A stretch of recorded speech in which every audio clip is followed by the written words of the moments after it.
Lauren, that was awesome. Thank you. Thank you so much. Wow. Brave magic.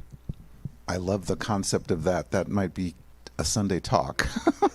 Love that. Thank you so much.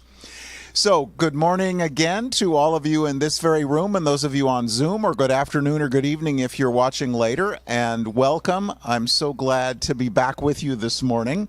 As you may know, our theme for the month of July is Practice Makes Imperfect. And my topic for this morning is leaning into imperfection. So I'm so glad you're with me this morning. Always keeping in mind that whenever I am talking to you, I am really talking to myself. So I am so grateful to see all of you and to have you here with me as I talk to myself.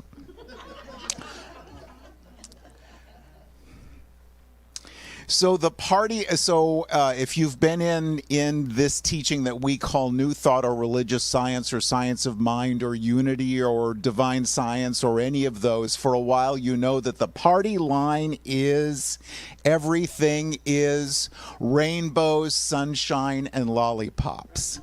Everything is wonderful. Everyone is beautiful. Everything is beautiful. It's a sunny day. There's no clouds, no rain. Everything is just delightful. It's always sunny and 70 degrees, and we hit all the lights green all the time. And that is the truth.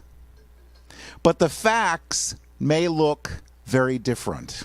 And I'll bet in your life you've experienced things that don't look like rainbows, sunshine, and lollipops, teddy bears, unicorns, whatever you want to add to that list. Because as we know, in this experience called life, people don't always behave themselves and do what we want them to do. Sometimes we miss the green light. Sometimes things happen that we weren't expecting, because this life is amazing and wonderful and delightful and joyful and challenging and mysterious and heartbreaking. It's all of that. But how often do we go through an experience and judge this one with the rainbows and sunshine and lollipops and teddy bears as perfect, and this one as imperfect and bad and wrong? And what if we took another look at our perception of the word imperfect and chose to decide that it was perfect in every situation, in every experience, in every, oh my God, or as many of you know, my expression is for the love of God. What if every experience it was perfect? So we're going to talk about that this morning, so I'm so glad you're with me. Can we be comfortable when we're spiritual beings having this human experience? I don't know about you, but I am charming and sparkling and patient and understanding and compassionate and wonderful. Thank you. I am also, and don't tell anybody, but I am also hateful and surly and cranky and impatient and judgmental and all of those things. And don't tell anybody, but so are you. Because it's who we are. It's just who we are. And ideally we keep that part kind of under wraps and shine the shiny stuff. But how important it is for us to recognize that I am that. I am that wonderful being, and I am that wonder-full being, as in I wonder why I'm getting so upset about that. Because it's all us. And we're perfect. We're perfect in this moment. So looking back at your life and my life, we come here with a history, and an amazing history, and some of us longer than others, and that's absolutely fine and as it should be. But when we look back on our history, we might have a list of wow, that was perfect. And the list of, ugh, I can't believe I did that. I can't believe I wasn't paying attention. I can't believe I whatever. You know, you remember a few weeks ago, we celebrated Independence Day, the 4th of July, and got away when we as a country determined it was time to get away from the tyranny, and I love this word, the tyranny of the British rule. Yeah, nothing personal. But how often do we need to look at the tyranny that we inflict on ourselves now, days or months or years or centuries or millennia later? You know, I can't believe when I was in 4th grade I did that. Or I can't believe when I was married I did that or didn't do that. Is there an opportunity for us to look back and say, you know, I could reframe this story and recognize that everything that happened needed to happen exactly as it should? So we're talking about that this morning. One of my favorite books, and our book for the month of July, is The Gifts of Imperfection by Brené Brown. And if you have books and like books and don't have this book, I so invite you to consider picking it up, because it's amazing. And she writes about the experience of perfectionism and how we want to look and act and be perfect. And she writes, perfectionism is not the same as striving to be your best. Perfectionism is not about healthy achievement and growth. Perfectionism is the belief that if we live perfect, look perfect, and act perfect, we can minimize or avoid the pain of blame, judgment, and shame. But it's a shield. Perfectionism is a 20-ton shield that we lug around thinking it will protect us, when in fact, it's the thing that really prevents us from taking flight. I come from a place of everything has to look and act and be perfect, and everything is just so, and I need to do this and I need to do more than this, because if I do that and look perfect and act perfect and all the rest of that, then you'll love me. But the problem with that is when we're seeking outside ourselves for someone to love us and approve of us, so very often we miss out on loving and approving of ourselves. And because we know that life is lived from the inside out, so unless and until we get that inside of us, that recognizing that we are the beloved, always have been, there's nothing that can change that. There's nothing we can do or not do that would separate us from the presence of spirit within us. Unless and until we get that, anything we're doing outside ourselves isn't going to matter. It just isn't going to matter. So in this experience that we call life, we sometimes, I don't know about you, but I tend to look at a situation and judge it as good or bad, right or wrong, perfect or imperfect, and then create the story and the judgment and all the rest of that I carry with me. But again, it's all about our perception of the word imperfect. And what if we reframe the story to recognize that it was absolutely perfect, just exactly as it played out, exactly as it happened? That feels so much better than carrying the guilt and shame and nonsense with us. In this book, in The Gifts of Imperfection, she writes, owning our story and loving ourselves through that process is the best thing that we will ever do. So, yeah, I did that. I have to share this. It's just at the top of my mind in the movie Some Like It Hot. Such a great movie. Remember? Such a great movie. Tony Curtis says to Jack Lemmon, you can't make an omelet without breaking an egg. There is amazing wisdom there. We should do a field trip over to the Hotel Del. Whenever anybody talks about that, it's just such a great place and such a wonderful movie. Boy, am I dating myself on that. That's okay. But it's true that, and as we look back in our lives, rather than labeling good and bad and right and wrong, what if that relationship, that the characteristics of that relationship, because relationships don't change because they're in our minds and in our hearts, but what if our time being married it ran its course?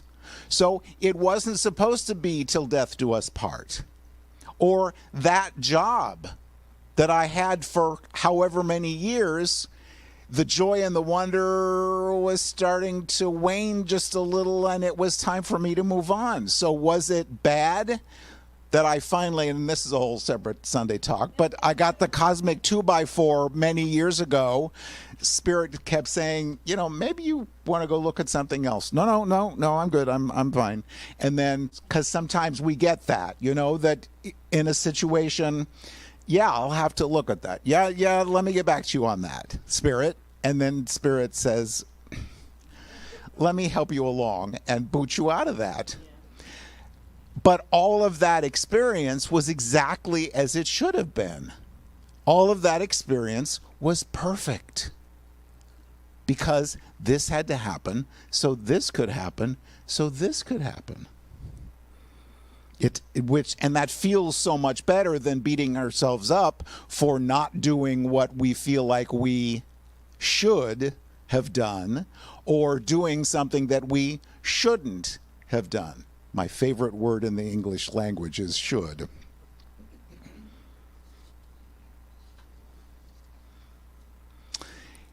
And who decides how it should be or shouldn't be? We do, but carried on with stories and with judgments and with ideas and suggestions from the people in our lives and society. So this is a little strange, but bear with me. This is an Italian cream cake. And a few of you knew my late husband. He passed away almost 6 years ago. By the time we found Ohm, he wasn't in real good health, and so he wasn't doing what he used to do. But what he used to do is bake cakes from scratch. So Duncan Hines, Betty Crocker never were in my house because he was also Jerry, and Jerry baked cakes from scratch. And the one that I loved the most is this Italian cream cake. It is pecans, coconut, white cake with cream cheese frosting. Heart attack on a plate. No, just kidding. But very involved. Everybody loved it. If you had it, you remember it was just amazing and so good and a lot of work, obviously, to get everything together and all of that. And what I don't want to tell stories about the dearly departed, but I will. He didn't want to do it. And he didn't want to do it. And I think it was for the church that we were part of at the time, some sort of church function. And he did it, and he mixed it up, and he put it in the oven. And you're either supposed to use self-rising flour, and he didn't, or you aren't supposed to use self-rising flour, and he did. And it rose. It rose all over the inside of the oven. And I don't know if he said for the love of God or not, but was not happy. But anyway, the most amazing cake. And so the point of the story is one time I asked him, so he's frosting. Because, of course, you got to let it cool. You got to cool the frosting just a little so that it spreads, but not so much that it's not movable because it's cream cheese. And so he's got the knife and he's doing it. And if you've ever baked a cake, you're doing that, and you're moving the frosting and you're moving the frosting and you're moving the frosting. And I finally said, so how do you know when it's done? How do you know when it's completely frosted, when it's perfect? And he said, I just know. there's great wisdom there. Because how do we know in our lives that this is good, that this is perfect, this is exactly the way it should be? We just know. Because we have that connection with Spirit. We have that inner wisdom that says, yes, that's exactly as it should be. No, turn it and move that pecan out of the way and move some more frosting there. But we just know. There's great wisdom there.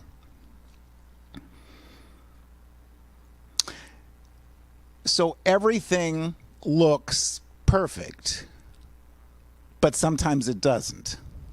Sometimes it looks like heartbreak. It looks like grief and loss and all of those things. And I would suggest that that's part of this richness that we call life, is that everything is wonderful, but as we were talking about earlier, people don't always behave themselves. They don't always do what we want them to do. Things don't always turn out the way we expected. And so there's always the opportunity for us to feel those feelings and grieve as we need to, feel the loss, feel the disappointment. It wasn't bad or wrong necessarily, but it's just not what I wanted. But how important it is for us to feel those feelings so that we can move forward. As many of you know, I do a lot of workshops on grief and loss and allowing ourselves to feel what we feel. And I found this quote some time ago from Psychology Today magazine, of all places. Suppressed emotions don't just go away. Instead, they become toxic. They will keep showing up in our lives in some form of dysfunction or unhappiness until you resolve them. Throughout life, feeling your feelings is one of the healthiest and most productive things you can do. Because in New Thought, so often we say, well, everything's in divine order. Everything is as it should be. It's all good. And it is. But that doesn't mean that I'm not grieving, that I'm not angry, that I'm not hurt. I was guest speaking at a center some time ago on this topic, and the song that was sung before my talk was "Don't Worry, Be Happy." And I'm like, what is this? What is this? Yes, and that makes perfect sense, but how important it is for us to allow ourselves to feel that imperfection, feel that disappointment, that anger, that grief, so that we can move forward. One of my favorite authors, Debbie Ford, wrote, "What we can't be with won't let us be." So to be with that, yes, I'm charming and sparkling and positive all the time, but I'm also a human being, and so I get to feel that anger and that loss so that I can move forward. Instead, the opportunity is for us to live wholeheartedly. I have a lot of quotes this morning, but I think you'll like them. So Brené writes about wholehearted living, and she says, wholehearted living is about engaging in our lives from a place of worthiness. It means cultivating the courage, compassion, and connection to wake up in the morning and think, no matter what gets done and how much is left undone, I am enough. Did you do the dishes last night? Did you clean the kitchen before you went to bed? No. If you did, I honor you. If you didn't, I honor you, and welcome to the club. And the good news is they're there. They were there waiting for me this morning. Isn't that nice? The dog didn't do them, so I guess I had to do them. No matter what gets done and how much is left undone, I am enough. It's going to bed at night thinking, yes, I'm imperfect and vulnerable and sometimes afraid, but that doesn't change the truth that I am also brave and worthy of love and belonging. Because you are the beloved. Because I am the beloved. So continue. So those 3 points Courage, speaking honestly and openly about who we are and what we want and don't want. And you've heard me talk about this before, and you will again, and it's a big lesson for me. The ability to say, yes, I want to do that. Let's go do that. And the ability to say, thank you so much for thinking of me, but no. That's not mine to do. I don't know about you, but I have had issues with that, and it's in my process to continue to heal that. But the ability to not worry about what somebody else thinks, but in love and gratitude say no. Asking for help. Can we ask for help? Can we say, I don't know how to do this? Could you help me? Or talk with one of our ministers and practitioners and say, I've just got this stuff here and I don't know what to do with it. Can you help me with this? We have amazing people on staff here. You have amazing people in your lives, and so many that would be honored and thrilled to give us the help that we need, but we need to ask for it. And the ability to say, and Lauren led us through this earlier, to live in this experience of the mystery. I don't know. I don't know. I don't know how all that's going to play out. I don't know how this is going to heal. I don't know what's going to happen, but I'm okay. And I always have been, and I always will be. So courage and then compassion for ourselves and others, and especially for others, but with boundaries and accountability. So I honor you for where you are on this path. I honor you for how far you've come and what you're going through. But again, there's a yes here and there's a no here, and we have to make both of those okay and acceptable. And by the way, compassion for ourselves. So what if we weren't trying to make an omelet and we broke an egg? How long are we beating ourselves up over that experience? Oh, that's a whole nother Sunday talk. But there's that book. It's a little yellow book. I've misplaced the name and the title, but he talks about toddler wisdom. And one of the points of toddler wisdom is, whoopsie. Broke that egg, spilled that milk, stepped on the dog, forgot an appointment. Whoopsie. Yeah. Versus continuing to beat ourselves up over whatever it was. So compassion for others and for ourselves. And then connection. And I think it's next month that we're going to talk much more about community and spiritual community and the connection that we have with one another in this very room, but also on social media, on texts and phone calls and all the rest of that. But the opportunity to reach out to people and, again, ask for help, but also to just say, hey, I'm thinking about you. And I'm not a stockholder in either organization, but the post office is still out there selling stamps. And how cool is it to get a card in the mail? Not an email, and email's good, and not a text, but text is good, and not a message on Facebook, but Facebook is good. But how cool is it when we go to the mailbox and it's not a bill, it's not an advertisement, it's a note from somebody that says, I was thinking of you and took the time to do that. Yep. It's that connection. It's just the greatest thing. So wholehearted living invites, encourages, and challenges us to show up in the moment, in every moment. Present, releasing what happened earlier this morning, releasing that you might have dumped coffee on yourself, releasing that you forgot to buy orange juice, releasing that whatever it is. Yep, it didn't happen. My morning wasn't as I expected, but here I am. Because again, life is wonderful and exciting and passionate and glorious and perfect. and also painful and difficult and heartbreaking and perfect in all those situations. Very often it requires resilience. It requires bounce.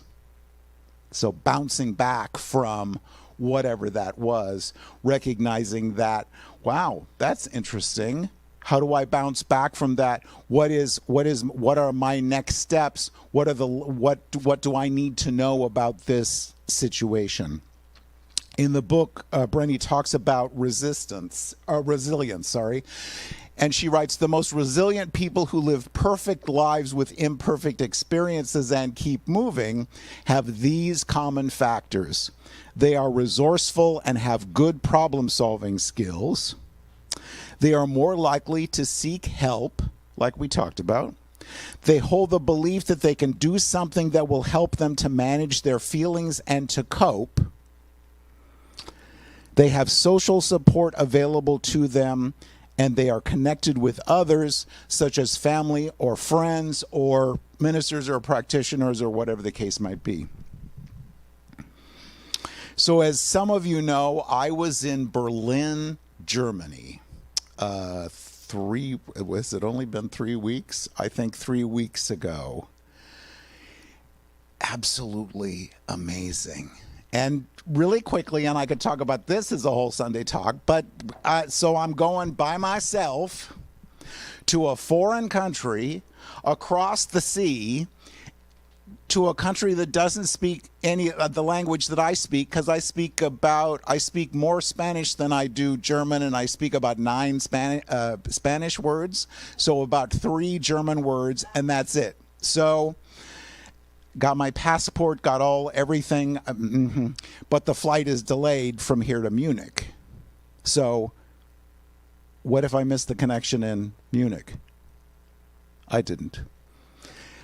Got to Munich. There's a long line, because once you get into the airport, you still got to go through their passport and ID system to go to your connecting flight. There is a long line, because this was the weekend that they were getting ready to do the football, the European football championships. So there are all these guys in their kilts, and I'm like, well, that's interesting. And then realized, hello, they're coming because the first game was in Munich.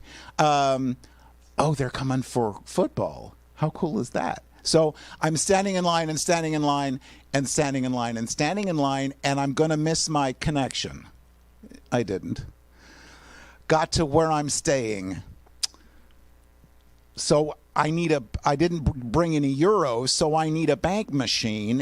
What if my ATM card doesn't work? What if the ATM card worked? Right across the street from the bank was a Starbucks. So I'm in this apartment that my friends rented for me, and there's a building and a square and another building. And stretched, and if you're friends with me on Facebook, you might have seen this picture, but stretched across this square are these cables, and on these cables are umbrellas.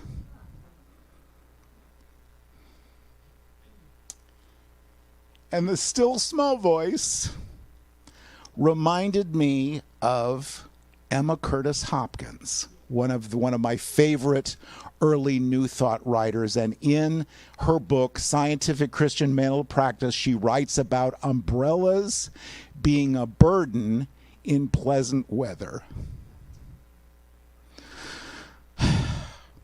Okay. So I put my mystical umbrella down and started to stop worrying about all that could go wrong, and counted the times that everything went perfectly, because everything went perfectly. The transportation both ways, the experience with my friends, everything was just perfect. But the point of all this, thank you. The point of all this is that, so my friend Mark was my roommate in college. So I will not tell you how long I have known him, but it's been a while. Hadn't seen him and his partner in about 15 years. So it was great to visit with them. And we were talking about resilience. And he told me about this woman that had done a TED Talk on resilience. Do I have her? No, I guess not. So she talks about her experience and her life and how wonderful it is, and then her experience and her bouncing back from that event. And so Martin, if you would please, Martin's going to play just like a 3-minute introductory piece from her TED Talk.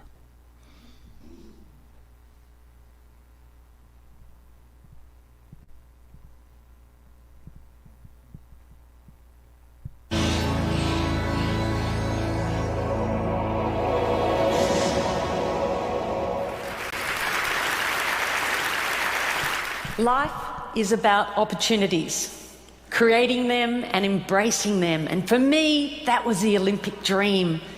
That's what defined me. That was my bliss. As a cross-country skier and member of the Australian ski team headed towards the Winter Olympics, I was on a training bike ride with my fellow teammates.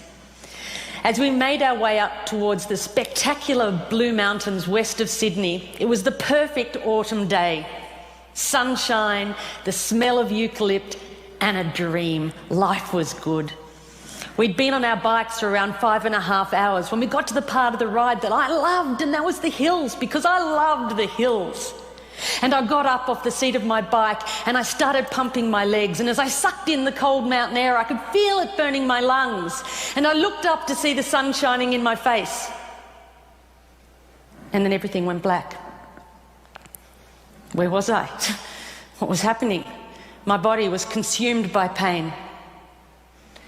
I'd been hit by a speeding utility truck with only 10 minutes to go on the bike ride. I was airlifted from the scene of the accident by a rescue helicopter to a large spinal unit in Sydney. I had extensive and life-threatening injuries. I'd broken my neck and my back in 6 places. I broke 5 ribs on my left side. I broke my right arm. I broke my collarbone. I broke some bones in my feet. My whole right side was ripped open, filled with gravel. My head was cut open across the front, lifted back, exposing the skull underneath. I had head injuries. I had internal injuries. I had massive blood loss. In fact, I lost about 5 litres of blood, which is all someone my size would actually hold. By the time the helicopter arrived at Prince Henry Hospital in Sydney, my blood pressure was 40 over nothing. I was having a really bad day.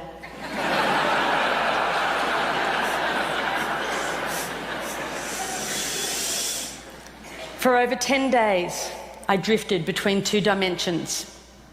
I had an awareness of being in my body, but also being out of my body, somewhere else, watching from above as if it was happening to someone else. Why would I want to go back to a body that was so broken? But this voice kept calling me. Come on, stay with me. No, it's too hard. Come on, this is our opportunity. No, that body is broken. It can no longer serve me. Come on, stay with me. We can do it. We can do it together. I was at a crossroads. I knew if I didn't return to my body, I'd have to leave this world forever. It was the fight of my life. After 10 days, I made the decision to return to my body, and the internal bleeding stopped.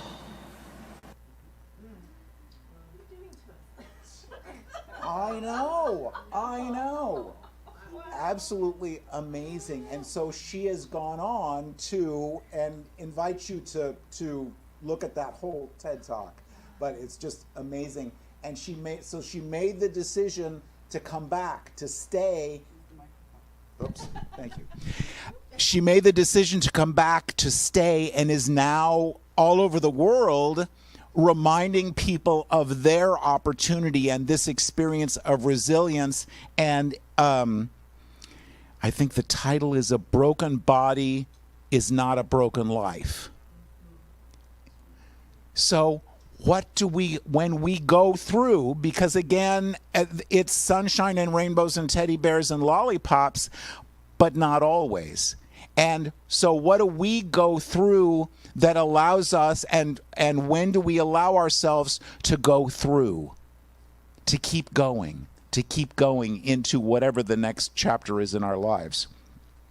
I want to skip through a couple of things and come to the end here. So this quote, if you watch the TED Talk, this is at the end of the TED Talk.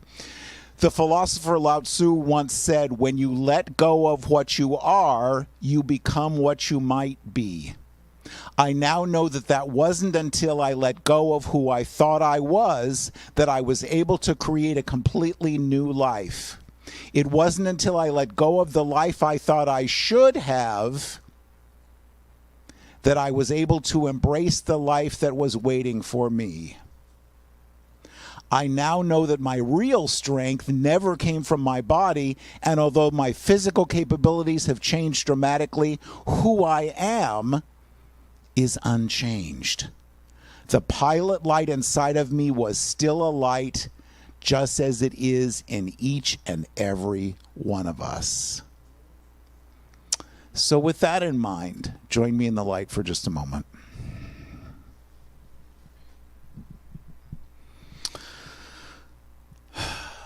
So in the peace and the quiet of this moment, we allow ourselves to be reminded of the truth of our being, that we are the essence, expression, and experience of spirit.